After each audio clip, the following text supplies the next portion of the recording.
We're gabbing. We're gabbing. We're gabbing. We're gabbing. We're gabbing. We're gabbing. Welcome to GABbin Gabbing. with Greicy. And Heather. Well, hello everyone. I am drinking Reserve 2021 Pinot Noir from California. Wow. Nice. And I'm having rosé, and I don't remember the brand that I'm having. It's always rosé, though. It's something I've had in the past that our listeners should know very well what it is. And we have a special guest today, lifestyle influencer extraordinaire, mom of two, soccer mom, Tahirah, stylishly pristine. I'm so excited to be here, ladies. Thank you so much. This is my topic. I'm here to share my theory. It's a good one. Nice. It's a good one. Yeah. I can't wait. I can't wait to hear. And as much as I've wanted to delve into the, intranet and the socials and all that stuff, I've backed off because I want to hear what you guys got to tell me. I want to be surprised. Well, I was saying before we started recording and before you were on that your video that you sent is the first thing on social media I've actually seen. Like I have been completely 0% on social media with the show that we're talking about, which is we're going to discuss Paradise from Hulu. Oh, yeah. Yes. Because we are all caught up. We have watched season 2. Yes. And it is good. I'm so happy that we're able to talk about the show. Last time we weren't. It just fell apart, and just to get it back together, forget about it. It was too many of us. Yeah. It was a scheduling nightmare, and so we just kind of never even discussed it before when the first season came out. What a shame. Yeah, we just have more to talk about now. That's right. That's fine. And I think just to save some time, we're not going to delve into who starred in this. I think it's just too many people, too many fantastic actors. I mean, we can just state Sterling K. Brown, Chef's Kiss, fantastic. We love him since Supernatural. Yeah. Oh, just background, he was on Supernatural. 15-season television show on the BW/CW. For 15 he played seasons. A hunter who turned into a vampire. Oh, yes. He did. Not a nice guy. Yeah, he was not a nice guy. He was trying to go after our man. Yes, we've seen a lot of people come through Supernatural. Yeah, Supernatural is one of those shows that a lot of people are on it, and then they go on to be more well-known. Mm-hmm. Well, yeah. I was introduced by Sterling in This Is Us. So, once I knew that he was going to be in this show, I knew it was going to be a winner. Yeah. And it's also by the same creator. Yeah, it is. The creator is Dan Fogelman. He just gets off on devastating us. Oh, he loves that. This was one of those. I was like, can I just get through one episode without crying, please? Crying, right. Yes. Every week I knew I had that, and also just flash forwards, flashbacks. That's his thing. To no surprise, T thought for a second that the creator was actually the Lost creators. Very similar, and I hadn't even thought about it. It made sense. It totally made sense. But the creator is actually Dan Fogelman. Our man, Danny. Yeah. So where do we want to start? I don't know. I have no idea. Do we want to talk about Graceland and why they started out with Graceland as the first show? Really great. Who wants to pick it up? It seems so random to me. So I don't know what you know. Well, there's ties to Graceland, obviously. The names of Xavier's children, Presley. Oh, yeah. Right. And what was the other thought that I had? I just lost it. Sorry. Oh, you're fine. But I think one of the main reasons why Graceland was just, I think, so prominent in Annie's story is because she was comfortable, right? She felt comfortable staying at Graceland. She knew a lot of the information about Graceland, Elvis, due to her mother. And that connection with her mother was also important because it felt as though she was always the caretaker, right? She was always the caretaker from her mom.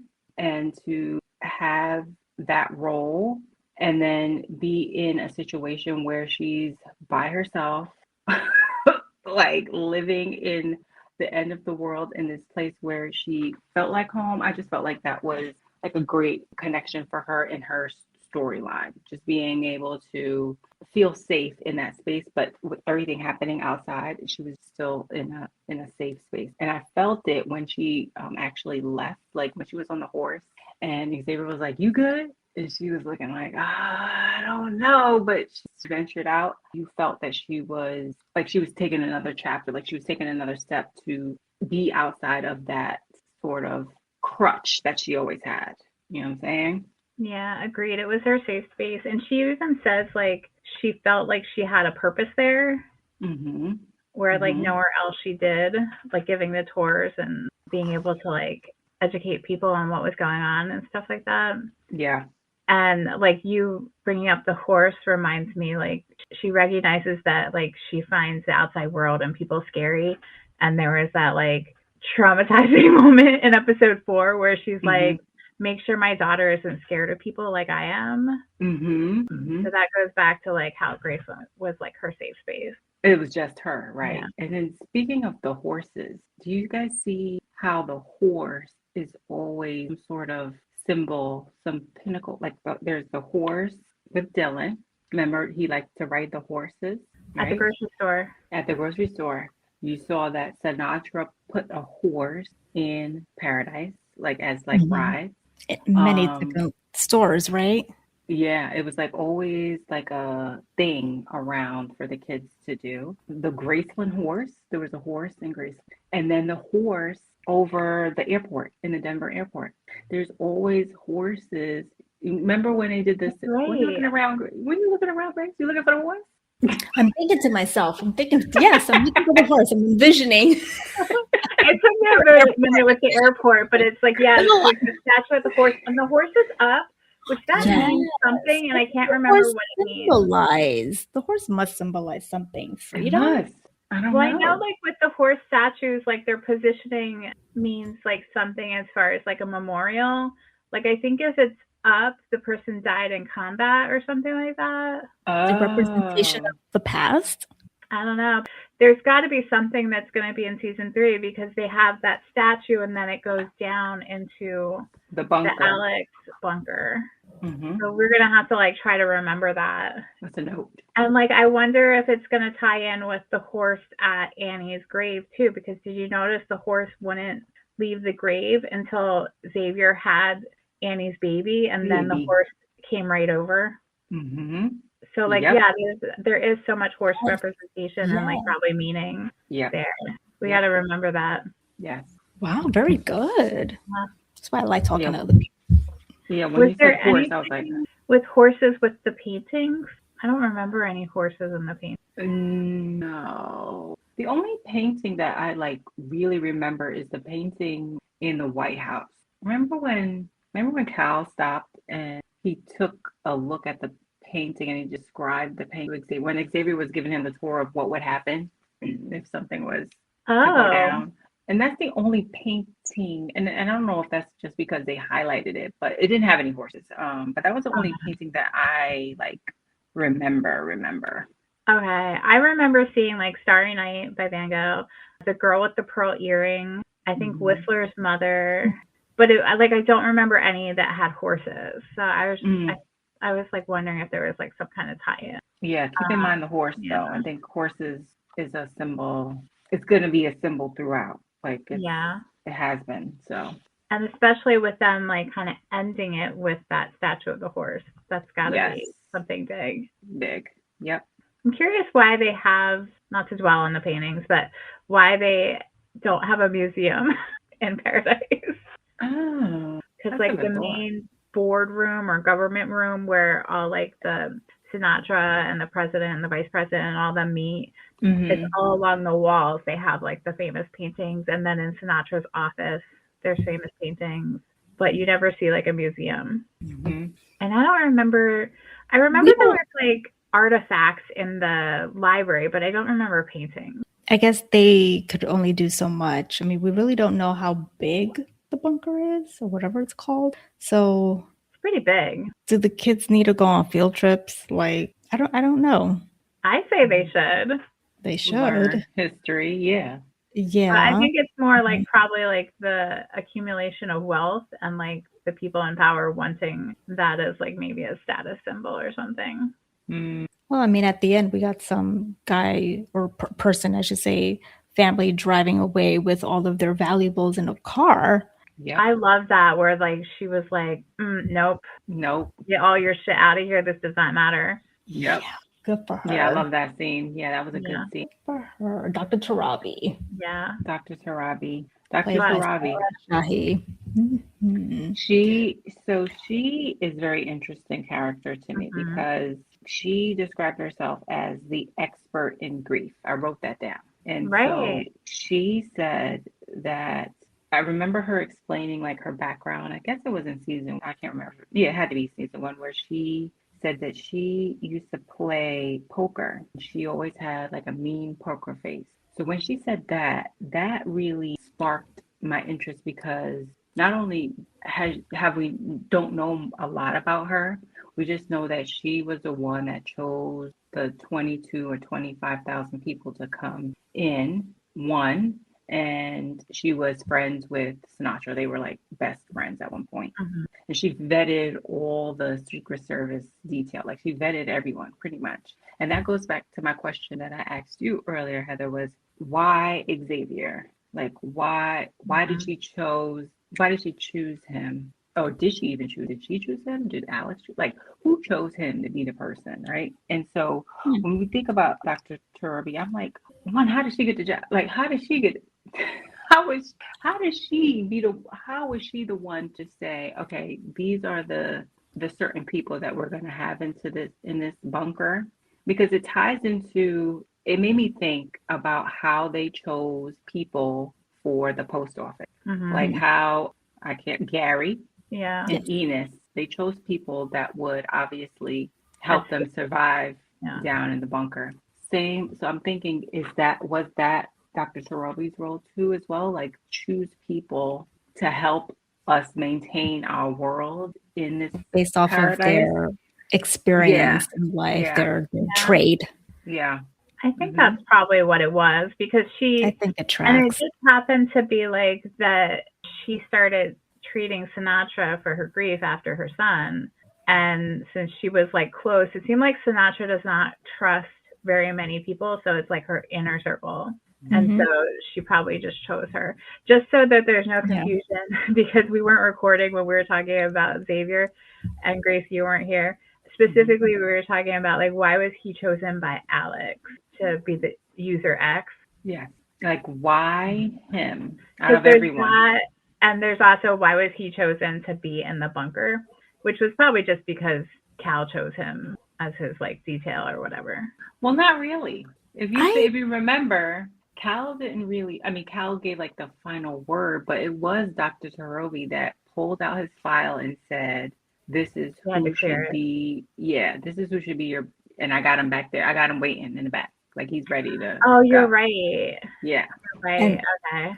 Now she does did mess Xavier up on try some to people. convince them to allow the family, like Terry and the kids, come? Well, I think that was just a given if you Hmm. were chosen, your family was, because if you remember, I think it was in season one, there was the bartender and he was there because his wife was a scientist and she was Yes. chosen.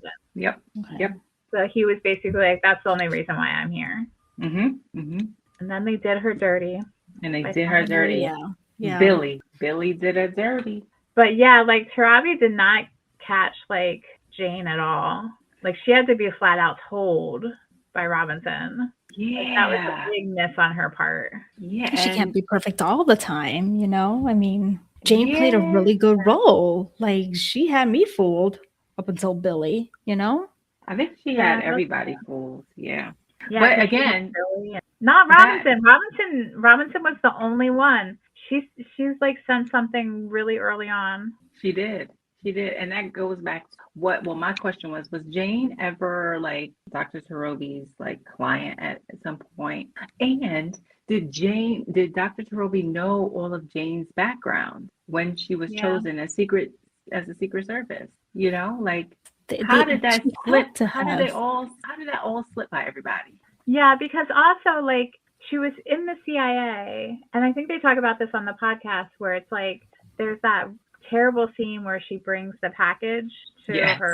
her mentor at the CIA, Yeah, yeah. and like, what happened after that? Like, did she get kicked out of the CIA? Did like nobody find out what she actually did? I'm And sure we like, will find out more. how did she then get connected to Sinatra and Right. be chosen for the bunker based off of all that? Because like that person, I would be like, I don't care how good of assassin they are, they'll turn on people. They'll Yeah. turn on you. Yeah. Yeah. Yeah. At least if you're a man. Billy, I mean, based off of, what was just said, Sinatra had a relationship with Billy already. She trusted him, so she probably got him to be on board. But Jane is questionable, but Yeah. her story's not done yet. I mean, she Mhm. disappears. She disappears. Well, Where that's does the she go? question. Do you guys think that she's dead? Did they? Because they didn't No. show the shower empty, right? They did. We did. Oh, they did. Okay, because as We soon as did. he stabbed her and she was in the shower, I was like, "There's no way she's actually dead." But I didn't Mhm. catch It was- that the shower was empty. She was probably, she's a great actress. She was pretending to be a possum that whole entire time. And the minute Tarabi left, she bounced out of there. Yep. Now the question is, did she make it out? I'm thinking she made it out because they wouldn't have shown it Yeah. if she didn't make it out of the bunker on time. I'm thinking she made it out. She is going to reoccur in season 3. Yeah. Do you think that there's multiple exits? Because I told Corey, maybe she didn't leave in the same direction that everyone else did. She probably knows the facility, as good as anybody else. She should. So maybe she left a different way that no one else thought to. For a mass exodus, wouldn't have been the way to go for everyone else. Do you guys remember in season 1 the librarian when he went up like to the high part? Wasn't he going to like an escape area that way? I believe you're right. Was Or he? was it No. like that circular space where everyone is like working or something? Oh, What was he doing remember. up there? Was he trying to bring down the bunker? No, Because I was think thinking he would know if there was. he went up there with that bag. I thought he went up there just to commit suicide. Oh, maybe. Okay. Because I was thinking that might show that there is other ways to get out. Well, you There know has what? to be There's more got than to one be exit. because Sinatra goes through the tunnels to get to the other bunker. And she tells them, or tells whatever guy is to go. So there has to be another way out. Yeah. There has to be just multiple assume ways. You can't just have like one or two One way. exits for that amount of individuals. But with the chaos, she could have gone out the main entrance as well. I suppose so, but she got stabbed, so. But Right. she I don't also know. probably knows if there's other ways to like. She would have exit routes planned out. I'm sure. She would. She would have on a night off just walked around and gotten into this and gotten into that. She probably had access to places that other individuals didn't have. Oh, the person you were thinking of just now is Dr. Chase. He's the guy that is with Alex. Yeah. Thank you. Yeah, Jane's gonna be interesting. Can we I'm talk about sure. Sinatra? I Yeah. love Sinatra. I do too. And I loved her instantly when the last show, the finale, and everything was burning to hell. And she had that moment where she grabbed Dylan's hand when he was young and they all kind of walked. Like, I thought that gave her a soft spot for everyone to see, because it was literally, like you said, Heather, she was just a grieving mom, and she just wanted to have her son back, and she was doing anything possible to do that. And now she manipulated people, she paid money, she had power. Yeah, like from the brought that. beginning, I was like, she's obviously a grieving mother, but I thought it was more, I was wrong. I might have been right, but I just missed something. I was like, she's dealing with her grief by doing all this. She is like now obsessed with protecting her other child. I didn't catch the whole thing where like she was trying to get Dylan back until like Alex and then when she sees Dylan. And I was like, oh, like it's more than what I thought it was. I thought it was just she was just so hell-bent on protecting her daughter. Yeah. I agree. I didn't catch any of it at all. When she said it's not about the bunker, it's not just all about the bunker or something like that, that's when I knew it was more than just I'm trying to save these people. It was more about how can I get that life that I don't have right now? Like, how can I get to be with him again? And when we saw her hand clasp into his, I was like, oh, I actually like her. I understand her. That makes sense now. It was so funny too, because I remember, like, I'm trying to remember what happened right before that. Oh, Robinson. When Robinson had Jeremy leave, I was like, I hope that Cal comes back to her as a vision, because I don't want her to die there alone, because I thought she was going to die. I didn't think he was going to come back. So then when Dylan came to her, to Sinatra, I was like, oh, well, it happened, but not with the situation I thought it was going to happen. So I was really glad, because I don't think anybody should be like have to die alone. I think that would be a terrible thing. So I'm glad that Robinson survived. Me too. Cal didn't need to just live another day. Yeah, because she's a great character. Yeah, Sinatra, I loved that, like, she was obviously like a monster, even though she kept saying that she wasn't a monster, but she was a monster that you understood, because you understood that it was coming from grief.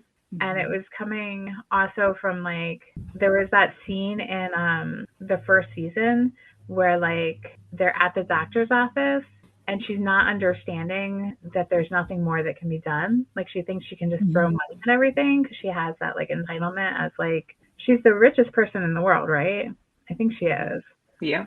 So it's like she's so used to, like, she can just throw money at things, and for them to be like, there's nothing more that we can do, and her not being able to handle that, like, it was, she kind of diverted that to solve the problem after the fact with the bunker and Alex. But yeah, I love the whole progression of, like, learning Sinatra and what she was all about, and, like, how she's such a complicated villain. Yeah. And, like, how, like, no, like, it's so human. Like, there's good in her and there's bad in her, and she lost herself. And where I really turned on, like, deciding I really loved her was her scene with Dylan when she realizes that it's her son, and then she goes home and she tells her husband, I'm okay, and I can't tell you why, but I think Dylan is too. Like, that was the moment that I was like, okay, she's a really good character. I can stop hating her now. Yeah. You saying that about her husband, she didn't keep him in the know about anything then, you know? No. I'm surprised he stayed with her that whole time. Yeah, me too. He was definitely in the dark about it all. But a part of me thinks that he was okay. Like, he was okay with it. Like, he really, I don't know if he really wanted to know. He knew something wasn't okay, but didn't want to know. Like, he didn't want to, maybe. Right. Yes. I would think he knew all the stuff that she was doing, and then maybe that kind of turned him off. But, you know, I mean, she came back around. Actually, now that I think about it, maybe there is something there that he knows, but maybe he is minding his business. Maybe she did something, she told him, and in the process of waiting, he decided, I'm going to move on. And she wasn't able to. She kept holding on. Like, I did this, and why hasn't it, you know, evolved into what I wanted to be, which is Dylan being alive. And he's just moved on. And so maybe that's where the disconnect came. Like, he knows about it, but he was like, you know, whatever you did, it hasn't worked. So I'm not going to keep dwelling on it. He's going to focus on their child that's alive. Yeah. And, like, continuing on. That makes sense. Yeah, I can see that. I kind of want to know more. Like, I hope we get to know him more in the third season, because there was that whole scene where he's helping her pick out an outfit, and she says, you're okay. I don't know how you did that. And he's like, I'm not okay. And she's like, no, it's okay that you're okay and stuff. And I was like, yeah, like, is he actually okay, or is he just, like, processing things differently from her, and she's assuming that he's moved on and stuff like that? Yeah. I think we really don't know. Differently. She's making assumptions about him because he's like, well, I just did. I said he moved on. Yeah. You know? But he might just be masking it. Like, do you ever actually move on from something like that? No, you don't. You don't. And I'll bring it back to the patriarchy. The patriarchy probably makes it so that he has to seem like he's more okay than she is. Like, I would be curious to know if, like, her experience with outside people was the same as his, because during several scenes in season 1 and season 2, people accidentally mention their kids or mention Dylan, and then they like get weird about it. Mm-hmm. And she even like calls Cal out for that, being like, you can talk about him, like you don't have to be weird. I wonder if people had that same kind of reaction with her husband. Probably not. That's a good point. That's a great point. I mean, we're probably never going to know, but I would like to kind of know more about him. Tom is the husband's name. Yes. And is he going to like connect with Dylan? Most definitely. Because that's his son. Is he going to put 2 and 2 together? Well, if somebody randomly was like, I think you're my son, I would probably question it. Right. Wait, she told Dylan that, right? Yeah, like right at the end, like when they were leaving. If Dylan Link was to find out that that was her husband, then he'll know, make a connection. The girl is the sister. Yeah, like he now all of a sudden has a daughter, a sister, and a father. Mm-hmm. When he thought he was alone. When he thought he was alone. Yes. And did y'all notice that when she said, "You're my son," he didn't really like flinch? Yeah. He was just like, it was just like he he knew it. Alex. Yeah. Like, that's what I'm saying. He knows so much more than he's not saying. Right. That is true, because how has he like been able to do everything that he's done so far? Was Alex telling him something as he was building Alex? Oh, that's a good point. Like, did Alex say something before Sinatra got her hands on her? Yeah. I wasn't even thinking of it that way. And what is his backstory in that timeline? Because at this point, let's face it, there's different timelines. We were talking about that. Here for it.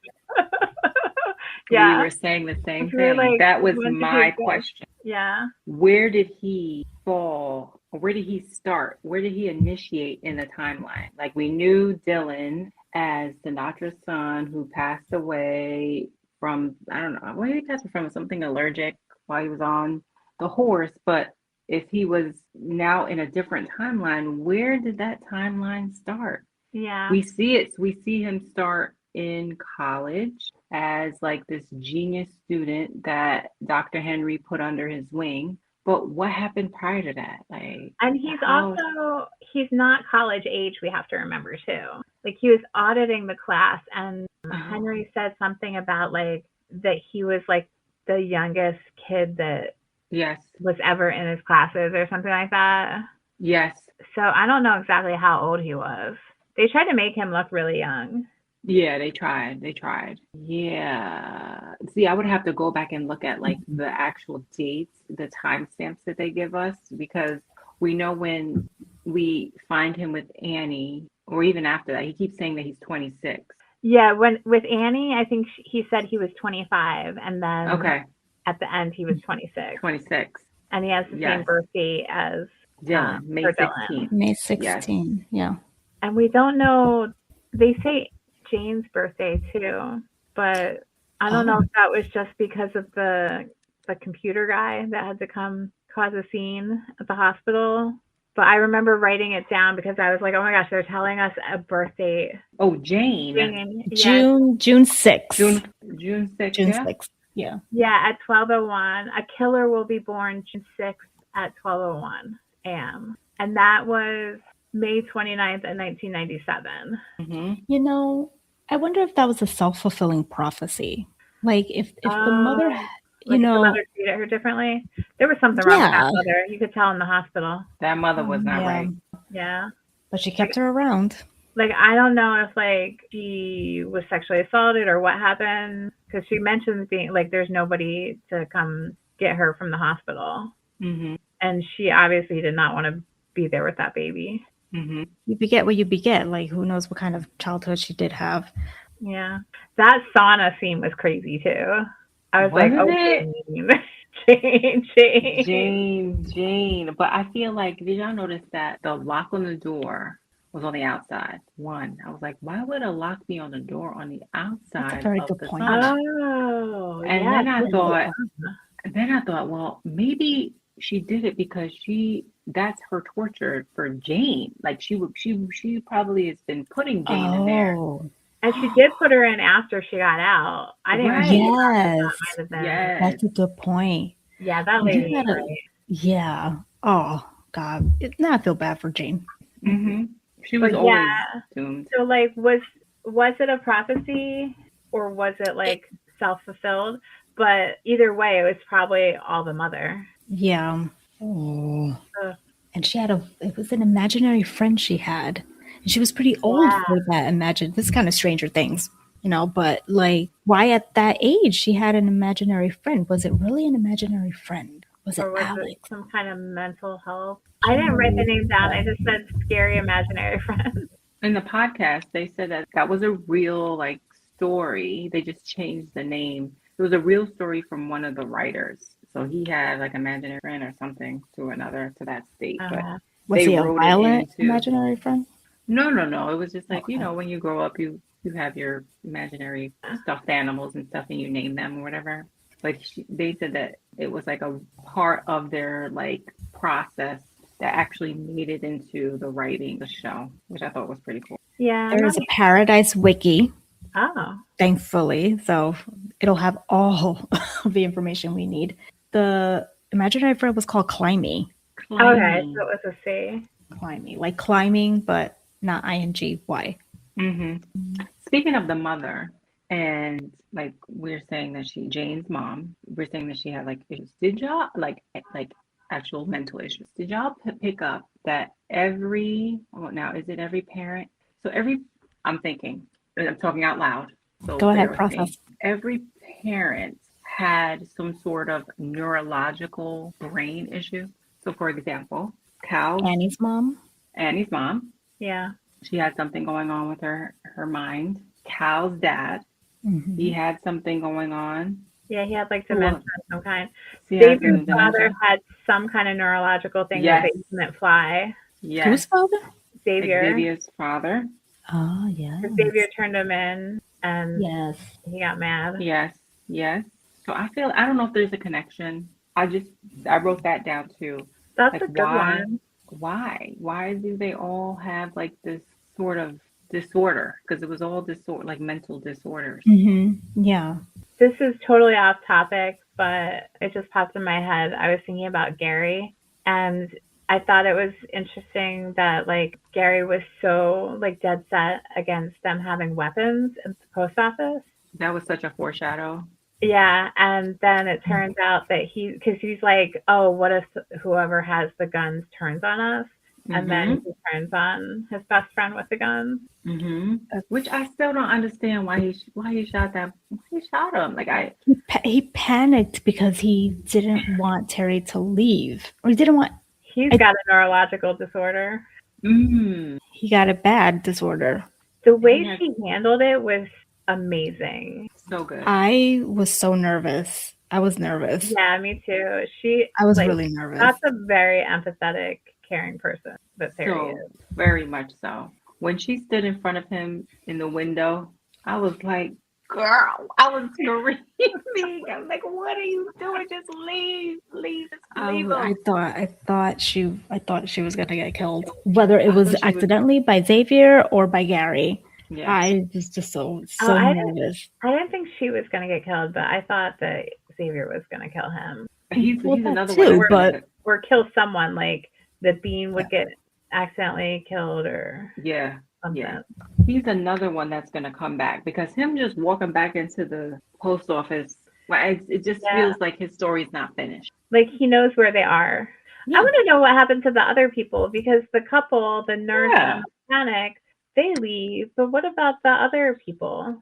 Yeah, like the old guy. They just went on their merry way. The older woman, but they never talked about them or said where they were going. Let's just say they're not for now in the storyline. For now, maybe they'll have a bigger role elsewhere. But I mean, right at this point, I would think they're all going to. Well, not all of them, but certain characters will be going to Detroit. No, is it Detroit? Denver.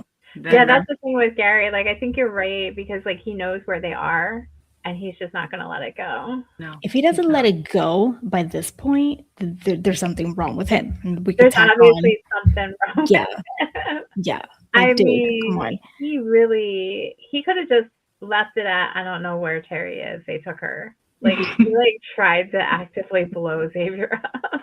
He wanted Terry all to himself. He became obsessed with her. Yeah. And I guess considering everything that happened, he was alone for a long time. Who knows what kind of upbringing he had. And to finally be in close quarters with someone who's like amazing and be so close and to not have her. I felt very sorry for him until he like started killing people and trying to kill people. Yeah. But you know what? You know what? Where I looked back and I was like, oh, okay. Bean knew. I feel like Bean knew instantly that this man was something wasn't right for him Because he didn't want to go to him immediately. Bean was just like Bean was in survival mode since the day he was born, so he is probably like the best person to read everybody. Like he probably has to go in and read the room, like every single situation he's in. Yeah. I love that when they all got together, like Terry, Xavier, like they all gave hugs and you see Bean in the mix of it. And I was like, oh. It was so alarming the first time I heard him speak because we're so used to him not speaking. It was never like a thought for Terry from the beginning that she wasn't gonna, like she was always gonna take care of Bean. Yeah. And the second that Xavier came into the picture, he was like, okay, we got another kid. Guess what? We got another baby. We got another baby. Baby. Well, Annie's baby. Yeah. Annie's baby. For Annie's baby. Been Annie's baby for how many months now? Jesus. I was so concerned when Link got Annie's baby that like you didn't see him get the letter. I'm assuming that he gave like the letter or that he still has it to give to the baby. But I was like, if you don't give her that fucking letter. I forgot about that. I forgot about the letter. Yes. The letter is burned into my soul. Oh. Like I was just like, can you imagine like knowing you're dying and you're giving birth and like frantically like trying to write something? Right. Oh my God. And then it doesn't get to where you need it to get to. Yeah. I was like, it needs to get there. This woman she's on her dying through it. Yeah. Hopefully, you know, obviously with everything going on, he has it in a book bag somewhere. And now that he's back with everyone, like Terry has it, like here it is, and just gives it to. You know what? It's Dylan like or Link. Love and Bridgerton. I just need to see it. Yes. I need to see that letter is in either Xavier's possession or Link's possession. We'll get more of that. I hope. I in hope season 3. I hope T, so. did you know? I didn't know this. Heather told me that the next season is the last season. Yes, I did know that this was a 3-season parter. Yes. How do you feel about that? I feel like as long as they answer all of the questions that we have, that okay, it's fine. I don't need it to drag on for 4, 5, 6. I think if they can wrap it up nicely, answering all the questions, because there's still a lot of questions, even though we are complete with season 2, there's still a lot of questions. I think if they do that and wrap it up nicely in a nice little bow, I'll be good. Yeah. Right. Agreed. It's kind of nice knowing that like a show is only going to be a certain amount of seasons. Because you don't have the expectation. Like you just know that we have 8 more shows to go. And you're looking like you have that completeness. You have that ending in sight to know that you don't need to look for any more. I'm cool with that. And then you go on to the next thing. And then we go on to the next thing. Yes, I'm happy about that because Heather already knows I'm not a huge fan of dragging things on. Sometimes you don't need 22 episodes. You do 8 episodes here, 8 episodes there. Yeah. The UK does it right. That's all I'm going to say. Yeah. All right. What else do we want to talk about? Who else do we want to talk about? Link. The actor is Scottish. I did not realize that. Oh. He played in, what's his name? His name is Thomas Doherty. That's right. He's great from Girls 5 Ever. I was trying to figure out where I've seen him before because he's been on Gossip Girl as Max Wolf, the new Gossip Girl 2021-2022 series. He starred in Legacies as Sebastian. Like I've probably seen him there. The Lodge. Oh, wait a second. Is he? Oh, he's a Disney kid.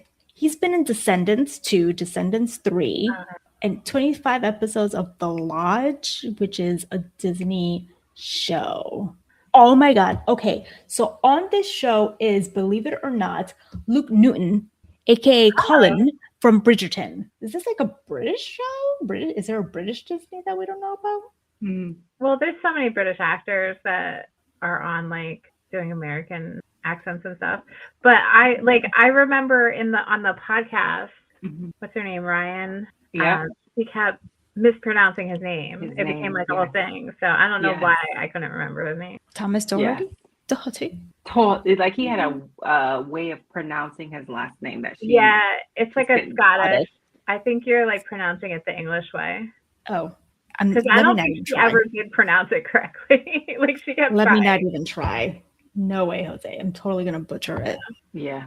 Okay, so I was talking to Corey about this because he, they kept showing this flash forward of Xavier and Link walking down the hallway, and the bloody noses.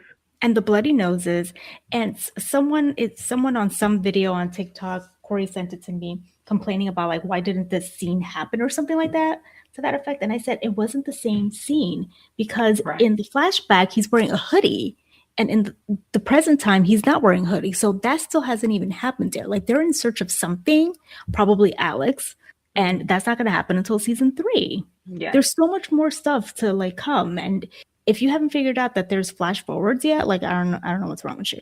Yeah, that person didn't realize that scene is in the future. It is. I mean, to be fair, it's foggy, whatever. I mean, the whole point is to not see what's going on in the background.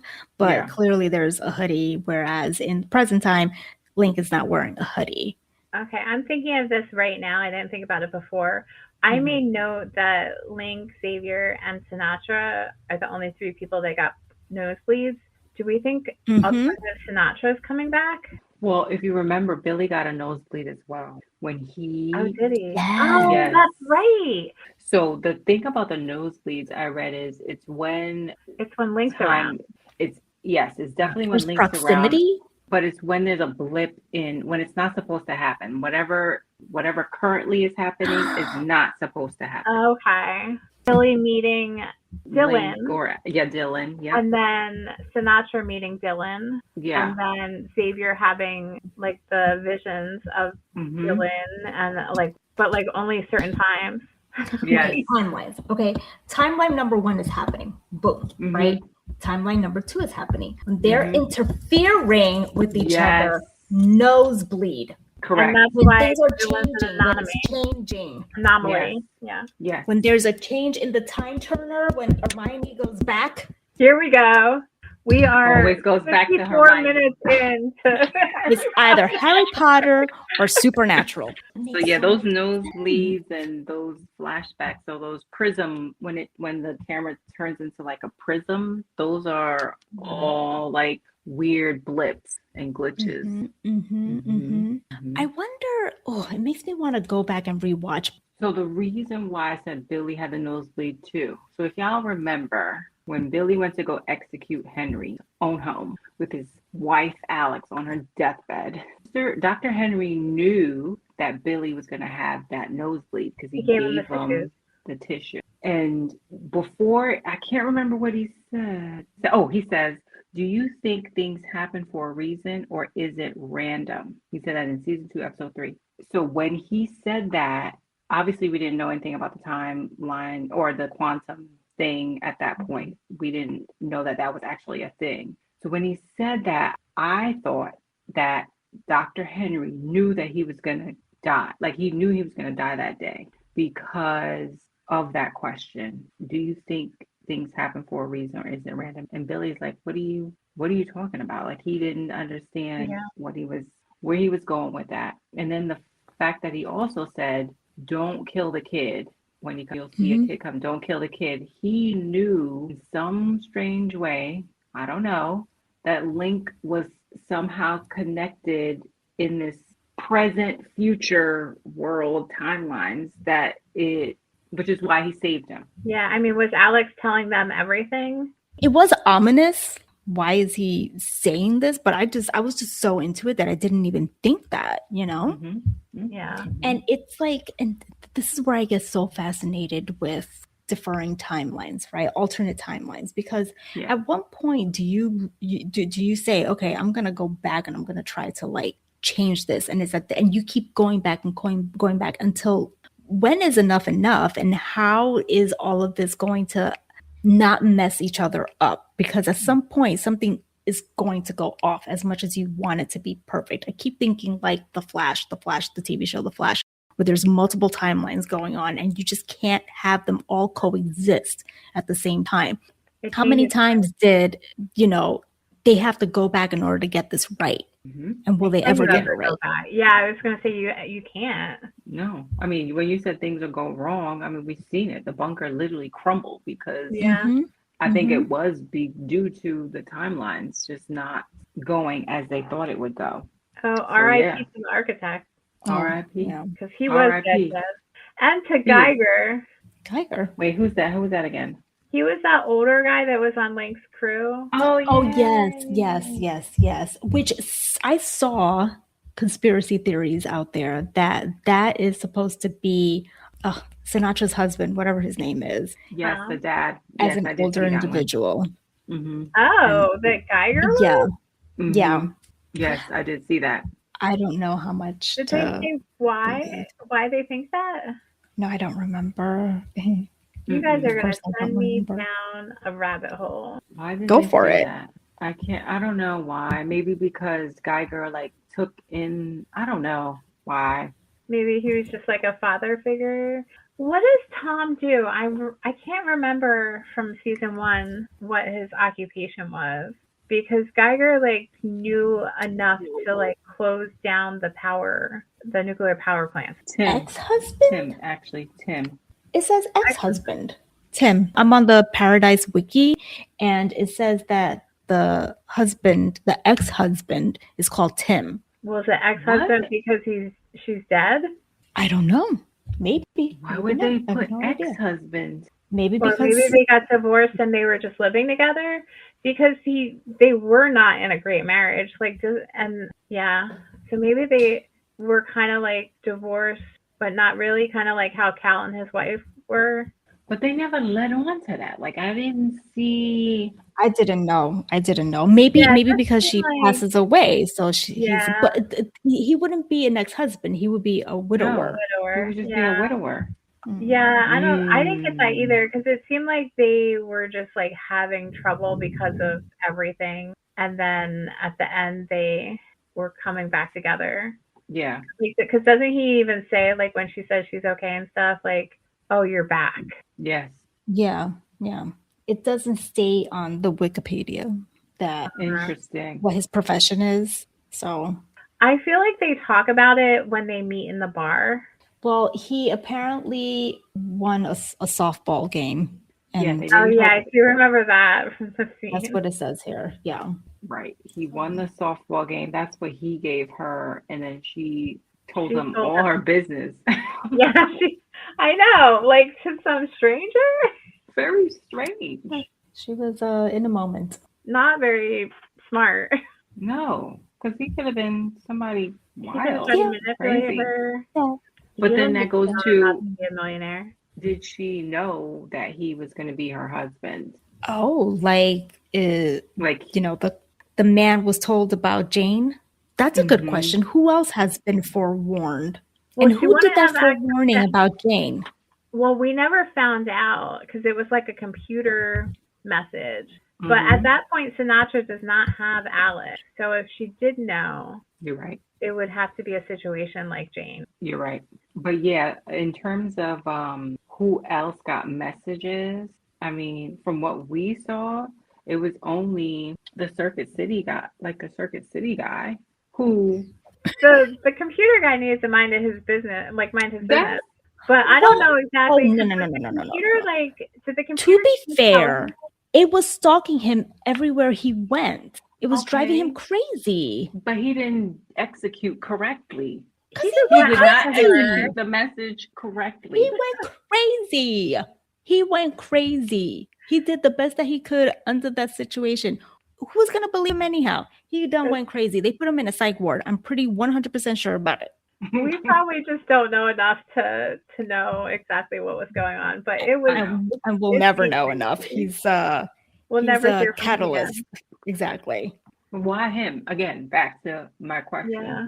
That Why is a good him? question. Why him? Okay, maybe we will hear more about him. It's also, okay, timeline-wise, that was 1997. How old, when does this take place? Do we know what year this takes place?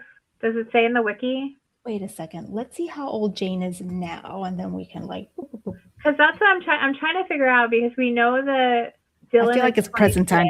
So I'm wondering, because like, if that was 1997, Mm-hmm.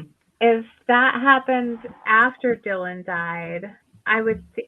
I'm also confused about the ages, because Dylan's supposed to be 26, but like his sister is obviously still in high school. And I think That's a good anyone who was in the bunker didn't age as I don't know. It didn't age as fast. You think that age was affected down there? I mean, it could be possible.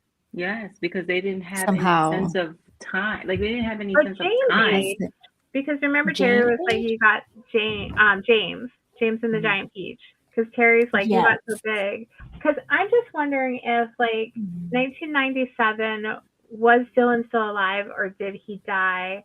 And like, was that already part of like when she was trying to get Alex and everything? Like, was Alex in existence, and was it Alex that was like giving that warning? Yeah. To the computer. That's what I'm trying to wonder. But I But think that's like 97 is too far in the past for Dylan to have built it. So what I read was when they sent that, when Alex sent that message, Alex was sending that message to the past. Like he was sending it to, like he was sending it out back in 1997. That would make sense. If people think it is Alex that sent the message. That's an option too. I feel like it's Alex, but I also feel as though Alex needs somebody to do the work for them. Does that make sense? Well, and that's what Dr. Chase was probably coordinating. But y'all know that Alex does not need nothing. Because remember when Henry was trying to shut it down, and Dr. Henry said, this needs to shut down because we're not even prompting Alex to do anything. Alex is doing it on its own. That is true. Alex is out of control, and Alex is doing what Alex wants to do.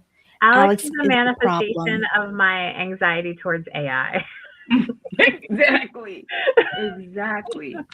Yeah. Getting too close. Yeah.